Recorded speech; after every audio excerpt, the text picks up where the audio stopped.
Good morning, students. Today our subtopic is the three orders. So, in it, clergy is there, nobility is there, and peasantry is there. Clergy, nobility, and peasantry. So, clergy, they what they do? What is the work of clergy section? They pray. That means they people are priests of the church. Nobility, what they do? They fights. That means ये military men है. They fight and protects the people. And peasantry, that means ये peasants है. They work on the fields.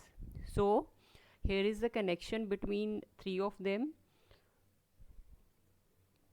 Like this section provides service to them and this section provides service to them. ठीक है. And इसके साथ ही one more thing is there. It is mentioned on your book also that on the work of the people, it is decided that to which section they have to be fixed, in which section they have to be fixed. So same is shown to you here that according to their work they were known as clergy, according to their work they were known as nobility, according to their work they were known as peasantry. So one senior member of the Christianity or Christian clergy, that mean जो यहाँ पे आपको बाइशॉप बताया हुआ है, इन्होंने कहा है सम prays, some fights, still other works. इनका स्टेटमेंट इसी के ऊपर बेस्ड है कि इनमें से ये जो थ्री ऑर्डर्स हैं, इनमें ये जो तीन ग्रुप्स हैं, some prays, some fights, some works. So three order of the society were broadly the clergy, the nobility, and peasantry. In the second subtopic, the second order, the nobility. Here we will discuss about only nobility section. What were their duties, whom they provide duty. ठीक है. So in this section we will study. Here a new character is placed here, that is king. So king, then nobility, then peasantry. So let's see what is written here. The king of France were linked to the people by vassalage. So जो king थे France के, they were linked to their people by vassalage system. So now new word is here, that is vassalage. So we have to know the meaning of this vassalage word. It is important word. So here is vassalage system is what? Vassalage system is जिसमें एक noble जो है, he is like noble or a person regarded as having a multiple obligation to a lord or monarch. That mean जो यहाँ पे एक person है, weather उसका कोई भी डेजिग्नेशन हो, वो बाउंडेड है, ड्यूटी बाउंडेड है to the lord, towards their lord. ठीक है. वेदर वो लीगल बाउंडेड ड्यूटी है और म्यूचुअल ड्यूटी है, वो ड्यूटी इन सर्विस ड्यूटी करेगा किसके लिए? लॉर्ड के लिए अपने. ठीक है. सो मैं यहाँ पे आपको बताती हूँ एग्जाम्पल देके. जैसे यहाँ पे है किंग. किंग जो है, किंग के वेसल्स कौन कौन यहाँ पे हैं? Lord, land owners, big land owners. And यहाँ पे आपको बताया नोबल्स. ये दोनों कौन हैं? They were vassals of the king. And इसके साथ ही peasants were vessel of land owners. Here is a connection between land owner and peasant. ठीक है. And land owners and nobles किसके अंडर आ गए? किंग्स के अंडर, किंग के under आ गए. So this is the connection between these peoples. So यहाँ पे है सबसे, अगर हम हिरार्की में देखें तो सबसे ऊपर आएगा किंग. ठीक है. देन उसके नीचे आएगा हमारा land owner and nobles. Then उसके नीचे आएंगे पीजेंट्स, बिकॉज किंग के अंडर कौन है? Land owners and nobles. And इनके अंडर कौन है? पीजेंट्स. सो ये है आपका वेसलेज सिस्टम. ठीक है.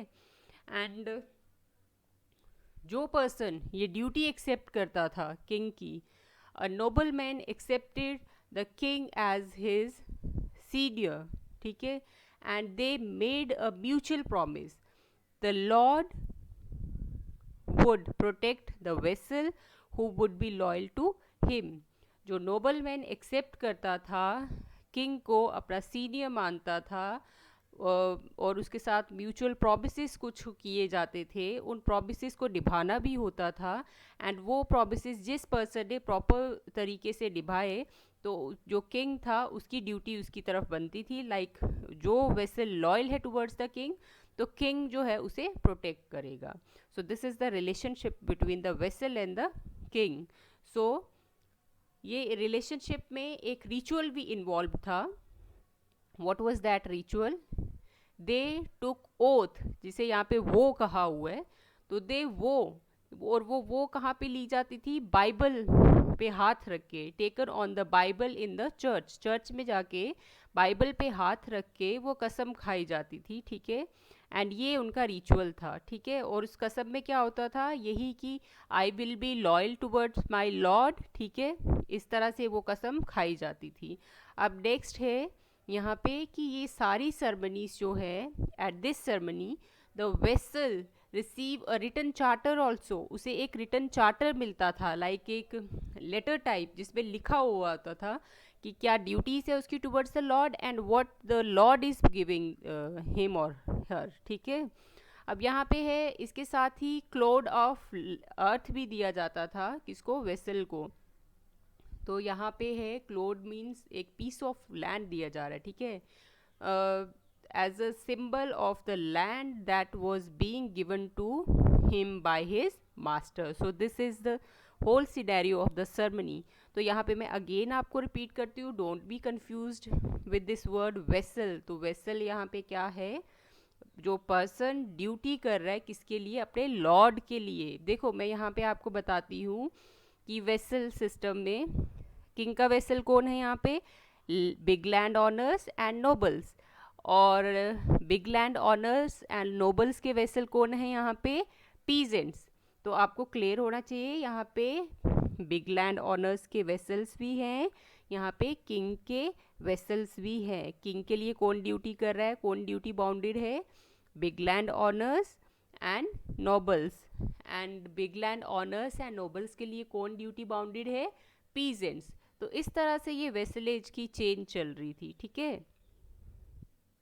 अब इसके साथ ही हम देखते हैं कि जो नोबल है उसको कुछ लाइक प्रिविलेजेस भी दी जाती थी, उसके पास कुछ पावर्स आ जाती थी. वो क्या थी?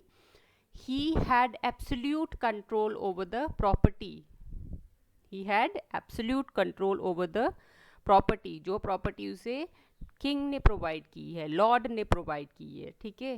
अब इसके साथ ही ही could raise his own feudal device, that mean troops. अपनी वो आर्मी को भी रेज कर सकता है, अब आर्मी अपनी बना सकता है, so that at the time of need जो है लॉर्ड के काम वो आ सके, ठीक है. और लॉर्ड जो है अपने लॉर्ड की ड्यूटी क्या रह जाती थी? वो अपने कोर्ट्स को देखता था, कोर्ट ऑफ जस्टिस जो उसका होता था, एंड इवन उसके अपने कॉइन्स भी वो मिंट करता था, उसके कॉइन्स भी बनते थे, ठीक है, सर्कुलेशन में जो होते थे उस टाइम. नेक्स्ट उसके साथ ही उन्होंने कहा है कि जो लॉर्ड है, अब लॉर्ड की बात करें, पहले तो हमने नोबल की बात करी यहाँ पे कि जो नोबल है, ये नोबल जो है उसकी प्रिविलेजेस क्या है, लाइक कौन से स्टेटस को वो इंजॉय कर रहा है. This is about the noble and this is about the Lord. Don't forget it, this is about Lord. यहाँ पे क्या है, नेक्स्ट आपको मैं बताती हूँ. लॉर्ड की हमने बात की यहाँ से कि लॉर्ड अपने कोर्ट्स वगैरह रन करता था, उसकी ड्यूटी रिस्पॉन्सिबिलिटी इतनी बच जाती थी. एंड यहाँ पे बोला है he was the Lord of the people settled on his land. जो लॉर्ड है, लाइक जैसे हमने देखा कि लैंड का ही एक दूसरे को एक्सचेंज किया जा रहा है, लाइक लैंड ही दी जा रही है. काम किसके ऊपर है? बेसिकली उस टाइम की इकोनॉमी किसके ऊपर रन कर रही थी? लैंड कल्टीवेशन के ऊपर. तो लैंड प्रोवाइड की जा रही है, ये जो वेसलेज सिस्टम में शिफ्ट ऑफ लैंड हो रहा था, ठीक है. तो यहाँ पे बताया हुआ है कि जो लॉर्ड के लैंड के ऊपर जितने भी लोग रहते थे, ठीक है, वो लॉर्ड होता था उनके लिए, ठीक है. जितने भी उसके लैंड के ऊपर, यहाँ पे लॉर्ड की बात है कि जो पीस ऑफ ब्रेड प्रोवाइड करता है अपने सब्जेक्ट्स को, तो यहाँ पे लॉर्ड जो वर्ड है ये समटाइम्स लैंड ऑनर्स के लिए भी यूज़ किया है, समटाइम नोबेलिटी सेक्शन के लोगों के लिए भी यूज़ किया है लॉर्ड वर्ड। तो सिंपली हम यहाँ पे कहेंगे कि he was the Lord, that mean he कौन हुआ यहाँ पे, ही, अगर हम यहाँ पे देखें नोबेलिटी की बात चल रही है तो नोबल की बात कर रहे हैं कि जो नोबल की लैंड के ऊपर जितने भी पीपल रह रहे हैं तो उनके लिए वो लॉर्ड की तरह एक्ट करेगा, लाइक वो उनके लिए लॉर्ड है, ठीक है। And he owned vast tracts of land which contained his own dwellings, ठीक है। उसके जो है अपने बड़े बड़े लैंड्स हैं, बड़े बड़े ज़मीन के वीकेंड से बड़ी बड़ी फील्ड्स हैं उसकी, जो जहाँ पे उसकी अपनी ओन ड्वेलिंग्स भी है, अपना घर भी है उसके उसी ज़मीन के अंदर।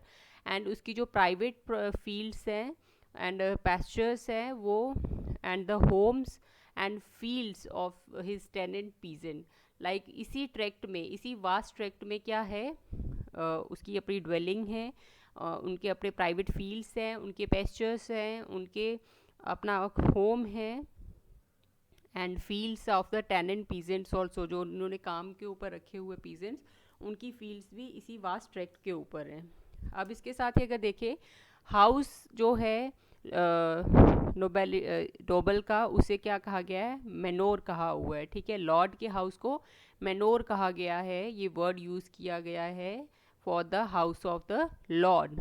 एंड उसकी जो प्राइवेट लैंड होती थी लॉर्ड की, प्राइवेट लैंड को कौन करता था, पीजेंट्स कल्टिवेट करते थे, who were also expected to act as foot soldiers during the time of battle, ठीक है।